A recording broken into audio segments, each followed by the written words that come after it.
Bismillahirrahmanirrahim. Assalamualaikum warahmatullahi wabarakatuh. Kita ketemu lagi di kuliah petrologi. Kali ini kita masuk ke materi mengenai pengantar batuan sedimen ya. Jadi seri batuan beku sudah selesai ketika kita membahas klasifikasi batuan beku ya. Videonya tentang pembahasan klasifikasi batuan beku juga sudah diunggah. Nah, sekarang kita membahas mengenai pengantar batuan sedimen ya. Jadi nanti ada beberapa pertemuan yang akan membahas mengenai petrologi batuan sedimen ya. Jadi bagaimana kita mengenalinya, mengetahui tipenya, kemudian bagaimana kita mengklasifikasikannya ya. Nah, pada pertemuan kali ini, video kali ini menjelaskan mengenai gambaran umum tentang batuan sedimen itu tadi ya. Jadi apa sebenarnya yang dimaksud dengan batuan sedimen itu ya. Nah, sebelum kita membahas mengenai pengertian dari batuan sedimennya, kita kembali lagi melihat bagaimana siklus batuan yang terjadi di bumi kita ini ya. Pada awal kuliah saya sudah pernah menyebutkan bahwa bumi kita ini adalah planet dengan siklus tertutup ya. Jadi air termasuk batuannya, udaranya dia memiliki siklus yang tertutup. Jadi tidak berubah secara jumlah, hanya saja dia berubah secara kualitas atau secara jenis dari zatnya ya. Nah, batuan di bumi ini juga jumlahnya tetap, hanya saja dia berubah bentuk dari satu bentuk menjadi bentuk yang lain ya. Secara umum kita mengenal ada 3 jenis batuan ya, batuan beku, batuan sedimen, dan batuan metamorf. Meskipun nantinya ada jenis-jenis batuan yang secara spesifik dibedakan lagi dari ketiga jenis batuan ini, seperti batuan piroklastik, batuan epiklastik, vulkanik klastik, misalnya seperti itu ya. Tapi secara umum pendekatannya adalah ketiga jenis batuan ini: batuan beku, batuan sedimen, dan batuan metamorf. Nah, kali ini kita akan membahas mengenai batuan metamorf.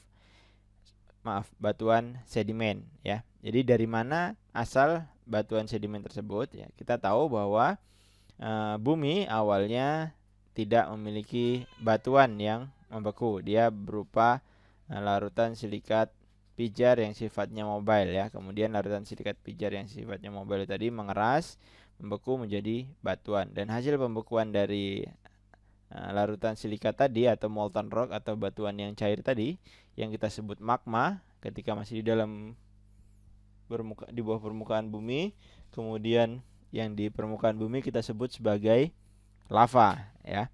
Nah, ketika magma atau lava tersebut membeku, maka dia akan membentuk batuan yang kita kenal sebagai batuan beku, yang telah kita bahas selama beberapa pertemuan sebelumnya. Batuan beku itu sendiri dibagi menjadi setidaknya 2 jenis secara jenisa terbentukannya: batuan beku intrusif dan batuan beku ekstrusif ya. Nah, kemudian batuan beku yang intrusif dan ekstrusif ini tadi, ketika dia kontak dengan atmosfer, artinya dia tersingkap ke permukaan. Kalau batuan beku intrusif ya, awalnya dia kan terbentuk di bawah permukaan. Nah, ketika dia masih berada posisinya di bawah permukaan, artinya lapisan yang menutupi di atasnya masih ada, maka dia masih akan tetap menjadi batuan beku. Artinya dia terawetkan ya, menjadi batuan beku. Bukan dalam arti terawetkan seperti fosil, tapi dia masih tetap pada bentuk semulanya, tidak mengalami perubahan akibat atmosfer ya. Perubahan bisa terjadi akibat faktor lain ya. Salah satunya adalah altrasi. Tapi ketika dia di dalam ya, dia tidak akan kontak dengan atmosfer. Maka perubahan yang dimaksud adalah perubahan berupa pelapukan ya. Di dalam permukaan tidak terjadi pelapukan si batuan beku. Nah, bagaimana si batuan beku intrusi ini tadi agar dia bisa lapuk ya? Agar dia bisa lapuk, dia harus tersingkap. Artinya yang menutupi di atasnya harus tererosi terlebih dahulu. ya, atau dia terangkat secara tektonik, ya. Kemudian dia tersingkap dan kontak dengan atmosfer, hidrosfer dan biosfer, ya. Kontak dengan udara, dengan air, dan dengan organisme yang hidup di permukaan. Nah, akibat tersingkap tersebut, maka terjadilah proses yang disebut sebagai pelapukan, ya, proses pelapukan. Nah, proses pelapukan ini dia mendisintegrasi batuan beku tersebut. Batuan beku tersebut dia akan terpecah menjadi ukuran yang lebih kecil. Ukuran yang lebih kecil dia akan terpecah lagi sampai ke ukuran yang paling kecil, ya. Dia mengalami proses pelapukan, ya. Setelah dia lapuk, maka proses selanjutnya adalah dia mengalami proses erosi, transportasi, dan terdeposisi pada satu lingkungan pengendapan, ya. Pada satu lingkungan pengendapan. Nah, hasil dari deposisi material rombakan atau material hasil lapukan, transportasi, dan deposisi tadi, ya, itu disebut sebagai endapan sedimen, ya. Dia disebut sebagai endapan sedimen. Nah, endapan sedimen ini menumpuk semakin tebal, maka terjadilah proses diagenesis, kompaksi, sementasi, sampai dia menjadi batuan sedimen, ya. Ketika dia sudah mengalami proses diagenesis, dia menjadi batuan sedimen. Nah, kemudian ketika batuan sedimen ini tadi dia mengalami proses penambahan suhu dan tekanan, maka dia akan berubah menjadi batuan metamorf, ya. Kalau batuan metamorf mengalami penambahan suhu dan tekanan lagi sehingga dia terpanaskan dan mencapai titik leleh dari si mineral penyusun batuan metamorf, maka dia akan kembali menjadi magma lagi, dan begitu seterusnya siklusnya, ya. Dan batuan sedimen ini tadi, ya, batuan sedimen ini tadi dia juga memiliki kemungkinan untuk langsung meleleh tanpa melalui fase metamorfisme, ya. Jadi dia tidak sempat, tapi sebagian besar jika dia mengalami proses yang normal, maka yang terjadi adalah perubahan menjadi batuan metamorf dulu, kemudian menjadi magma.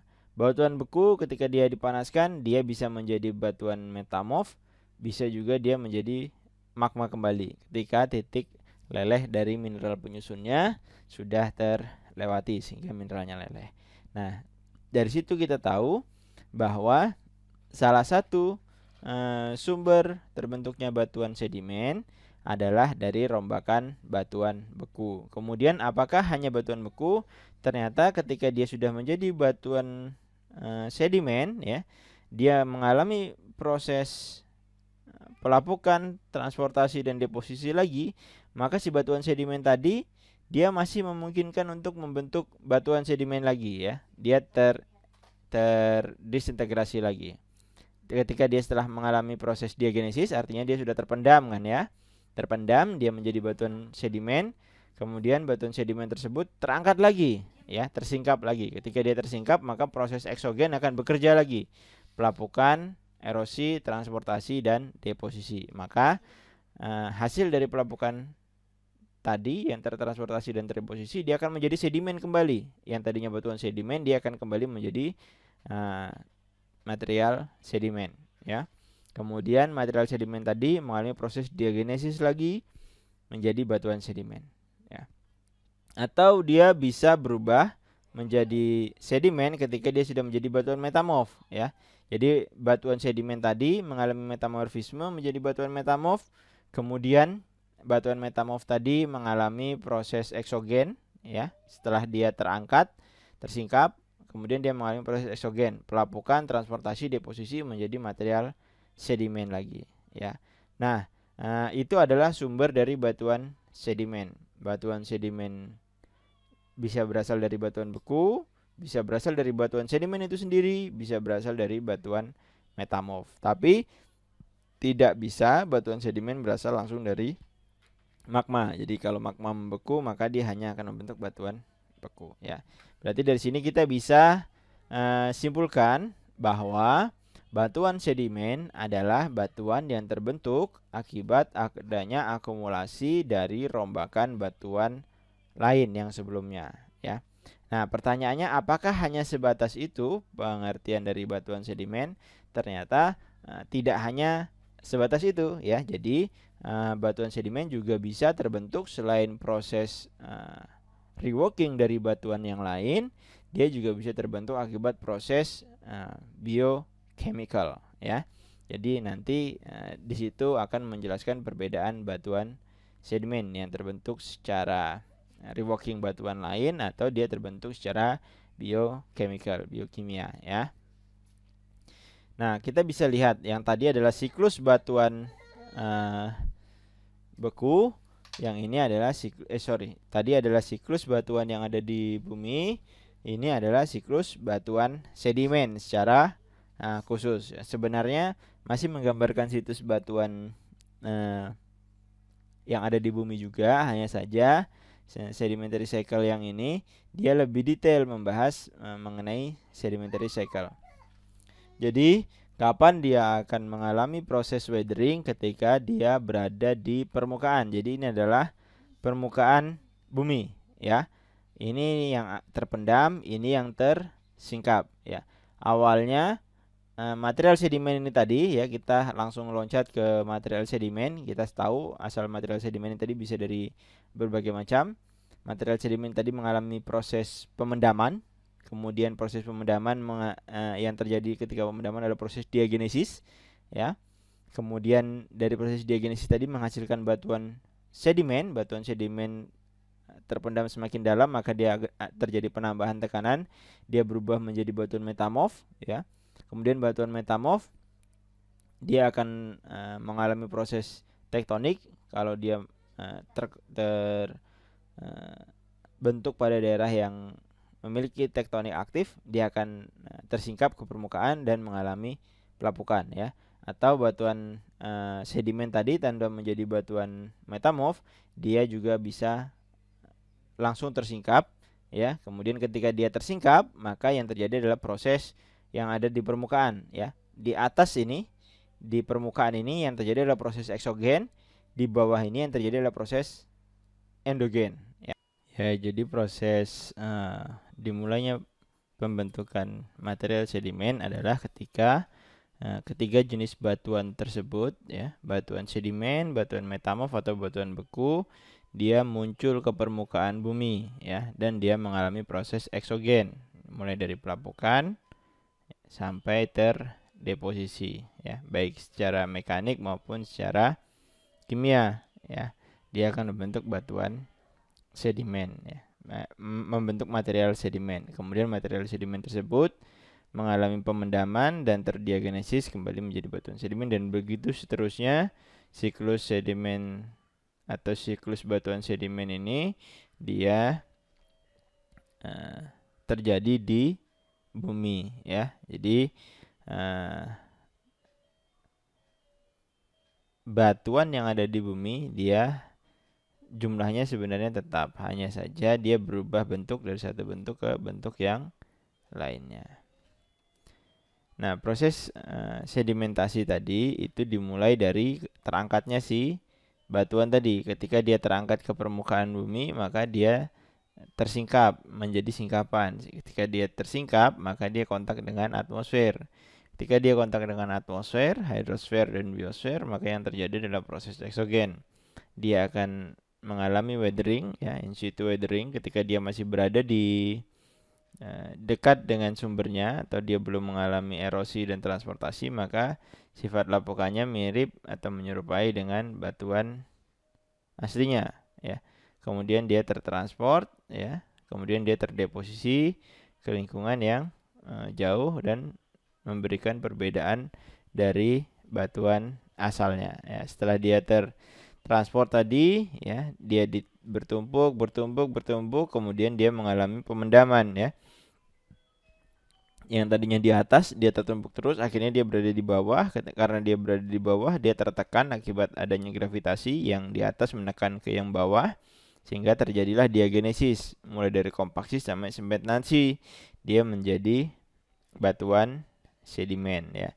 Jadi seperti itu proses terbentuknya si batuan sedimen tadi. Nah, sekarang kita harus memahami ya kapan kita menggunakan istilah sedimen dan kapan kita menggunakan istilah batuan sedimen ya. Jadi sedimen ini adalah material lepas ya, seperti fragmen, butiran, butiran dari pecahan batuan atau butiran dari mineral yang tunggal ya, kemudian atau pecahan cangkang ya yang sudah terpindahkan akibat adanya agen geologi, angin, air, es atau gravitasi ya. Jadi itu adalah sedimen. Sedimen adalah loose material, masih material lepas, dia bukan berupa batuan. Nah, jadi sedimen itu berasal dari batuan yang sudah ada sebelumnya yang mengalami pelapukan dan tererosi ya. Kemudian berbeda dengan sedimentary rock atau dengan batuan sedimen ya. Batuan sedimen ini terbentuk dari sedimen ini tadi ya. Kalau sedimen terbentuk, dia berasal dari batuan yang sudah ada sebelumnya yang mengalami pelapukan dan erosi. Kemudian batuan sedimen dia terbentuk dari sedimen yang telah mengalami diagenesis sampai tersemenkan menjadi satu ya. Dia menjadi batuan sedimen. Jadi ketika kita menyebut lempung misalnya dengan batu lempung, berarti kalau lempung itu belum menjadi batuan, dia berarti masih berupa sedimen yang berukuran lempung. Nah, ketika dia mengalami proses diagenesis ya, setelah terpendam, maka dia akan menjadi batu lempung ya. Cara penulisannya juga harus diperhatikan. Batu lempung ditulis dengan cara digabungkan antara batu dengan lempung tanpa spasi ya. Jadi seperti itu. Atau pasir dengan batu pasir, itu berbeda. Kalau pasir berarti dia masih sedimennya. Jadi material lepas yang memiliki ukuran pasir. Sedangkan batu pasir adalah batuan sedimen yang memiliki ukuran butir pasir ya, itu. Nah, jadi proses pembentukan batuan sedimen terutama yang klastik adalah seperti ini. Dia semakin jauh dari sumbernya, maka ukurannya akan semakin halus ya. Jadi kalau dia ukurannya masih besar, kemudian bentuknya masih meruncing ya, berarti dia masih dekat dengan sumber batuan asalnya yang sudah terbentuk sebelumnya yang mengalami pelapukan dan tererosi. Semakin dia halus, semakin dia kehilir, maka ukuran butirnya akan menjadi semakin kecil. Butiran tadi terkikis, di sudut-sudutnya terkikis, maka semakin kecil dan semakin membundar ya. Jadi seperti itu. Nah, untuk memahami batuan sedimen secara sederhana, kita bisa membagi batuan sedimen berdasarkan teksturnya. Jadi ini diklasifikasi batuan sedimen yang didasarkan dari teksturnya ya. Secara umum batuan sedimen dibagi menjadi dua, batuan sedimen klastik dan batuan sedimen non klastik ya. Yang batuan sedimen klastik ini jenisnya ada vulkanik klastik, terrigenous klastik dan karbonat klastik ya. Apa bedanya terrigenous klastik, karbonat klastik, dan vulkanik klastik ya? Kalau di atas ini dia dibedakan berdasarkan teksturnya. Kalau yang di bawah ini dia dibedakan berdasarkan komposisinya. Klastik dan non-klastik dibedakan berdasarkan tekstur. Teksturnya apa? Tekstur yang klastik adalah yang berbutir, dia berasal dari klas. Kemudian non-klastik dia tidak memiliki klas, tidak memiliki butir. Jadi kalau kita ketemu batuan sedimen yang berbutir ya, tadi ingat bahwa sedimen itu bisa jadi pecahan batuan lain atau mineral tunggal seperti kuarsa, feldspar, itu bisa menjadi sedimen atau pecahan dari cangkang ya. Berarti pecahan dari cangkang itu juga bisa dikategorikan sebagai butiran ya, sebagai butiran. Jadi yang dimaksud klastik di sini adalah batuan sedimen yang memiliki butir ya. Dia tersusun oleh butiran-butiran yang tersementasi menjadi satu batuan ya. Itu adalah batuan sedimen klastik. Sementara batuan sedimen non klastik sederhana, tinggal ditambahkan saja non. Berarti kalau kelas itu berbutir, kalau non kelas berarti non berbutir atau tidak berbutir ya. Jadi secara tekstural batuan sedimen dibagi menjadi dua, klastik dan non klastik. Nah, secara komposisi dia dibagi menjadi berbagai macam. Vulkanik klastik, terrigenous klastik, karbonat klastik, kemudian jenis yang lainnya yang terbentuk akibat biokimia, kemudian yang terbentuk juga akibat evaporasi. Ya, jadi di sini kalau yang terrigenous klastik ini adalah yang akibat rombakan batuan lain yang sudah ada sebelumnya ya. Kemudian kalau yang karbonat klastik ya, ini berarti dia batuan klastik dengan komposisi yang didominasi oleh karbonat, atau bisa juga dia merupakan rombakan dari batuan karbonat yang sifatnya non klastik. Jadi di sini batuan karbonat dia ada yang klastik, ada yang non klastik. Kalau batuan karbonat tersebut tersusun oleh pecahan-pecahan cangkang, maka pecahan cangkang itu tadi dianggap sebagai butiran sehingga dia menjadi batuan sedimen klastik ya. Kalau yang dari jenis klastik ini sebagian besar dia merupakan batuan yang memiliki komposisi silikaan ya. Sementara yang vulkanik klastik dan terrigenous klastik ini adalah rombakan dari batuan yang sebelumnya ada. Nah, vulkanik klastik ini adalah batuan yang memiliki tekstur klastik tapi materialnya bukan merupakan dari rombakan batuan lain, melainkan dari aktivitas letusan gunung api sehingga dia disebut sebagai vulkanik klastik ya. Nah, kemudian yang non klastik contohnya adalah batuan karbonat yang tidak berbutir. Bagaimana batuan karbonat yang tidak berbutir?